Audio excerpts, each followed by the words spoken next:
Critic-initiated flashbacks.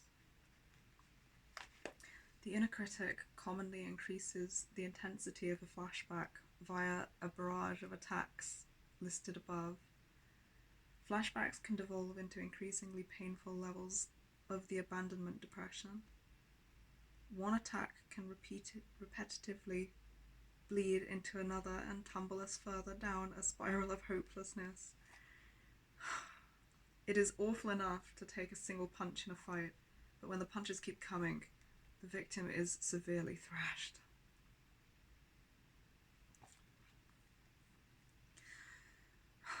Once again, CPTSD flashbacks do not typically have a visual component.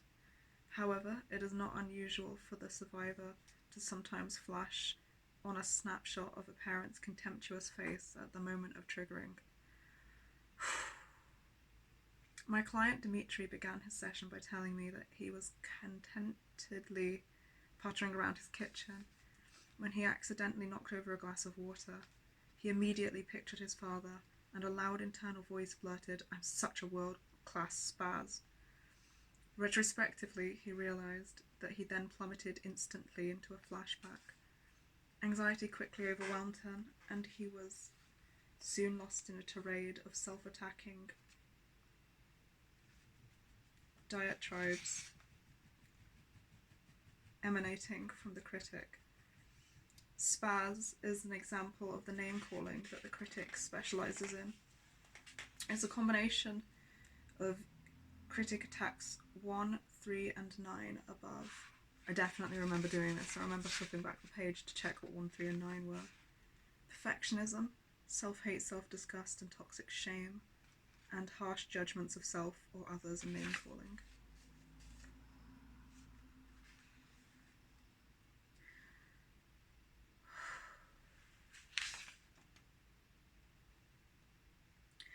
The attacks soon deteriorated into a full-scale laundry listing of all his imperfections.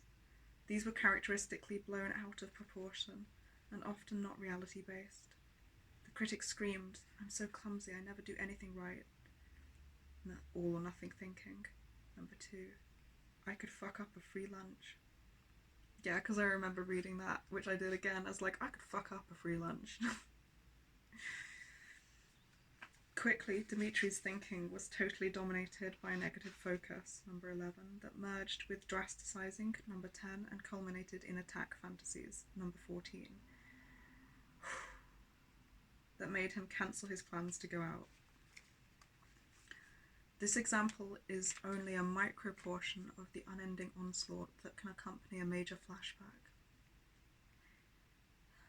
After enduring many, many more elaborations of this process, Dimitri became entrenched in the ultimate abandonment catastrophization. Number 10. No wonder I don't have a partner or any friends. Who could tolerate being around such a loser? Number 2. He actually had 2 good friends. Dimitri's felt sense of abandonment then morphed into self-abandonment.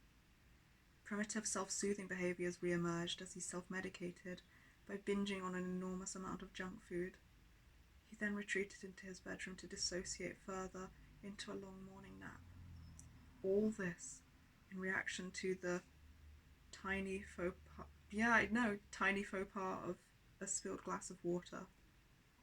Now, it is a tiny faux pas.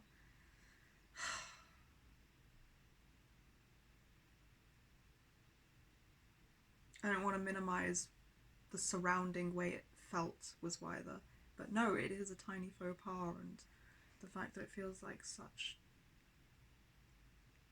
a catastrophizing fucking catastrophic error, there we go, is the fault of abusive fucking assholes.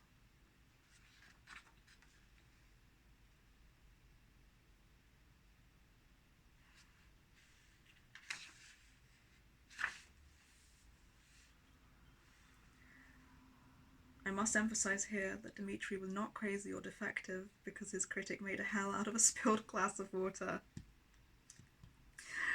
All this was a revisit via flashback to the real traumatic experience of being profoundly rejected by his parents for trivial mistakes. Yeah, what he said.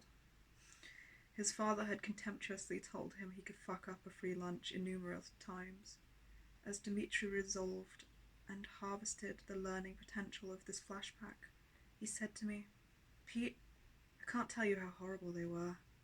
Life at home was a no-win mindfuck situation after another. One no-win mindfuck situation after another. Fucked if I did, and fucked if I didn't. It's no wonder I've been stuck all these years with this ball and chain code. Don't ever let down your guard. Something's just moved in me, and I swear I'm going to start cutting myself some slack."